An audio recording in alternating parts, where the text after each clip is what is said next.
সেটাই দেখার বিষয়। বাট অ্যাথেন ইউনাইটেড এলিমিনেশন পয়েন্ট দিয়ে চ্যাম্পিয়ন রাশটা অ্যাক্টিভেট করতে সক্ষম হবে আমাদের পরবর্তী ম্যাচে।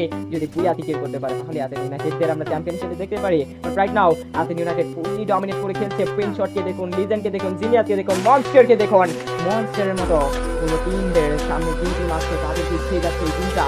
টোটাল তাদের সাইড থেকে আমরা দেখতে পারবো 60 ইনশন পয়েন্ট কনফার্ম হতে সামনে থেকে লোকের প্রথম সামনে টিমগুলোকে বিদায় দেওয়ার জন্য লিজেন্ড থেকে আসবে টেক ডাউন। লিজেন্ড সেখান থেকে কন্ট্রোলটা করছেন। ও মাই গড, জিনিয়াস করবেন ডাউন, আর একটা অ্যাটাক দেবেন লিজেন্ড টেক ডাউন বের করার জন্য। একই শট ডাইরেক্ট করার চেষ্টা, জিনিয়াস তিনি করবেন ডাউন। লং থেকে সেই মেশিন গানের আওয়াজ কথাটা রোটেশন করে দেন, ট্র্যাক করে দেন, পেন শট পয়েন্টে ঢুকে যাবেন। চার্জ করার জন্য থাকবে প্রচুর।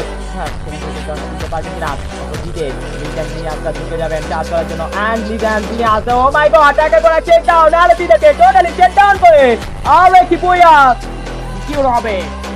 এই অ্যাথেন ইউনাইটেডের সাইড থেকে দুর্দান্ত পারফরম্যান্স।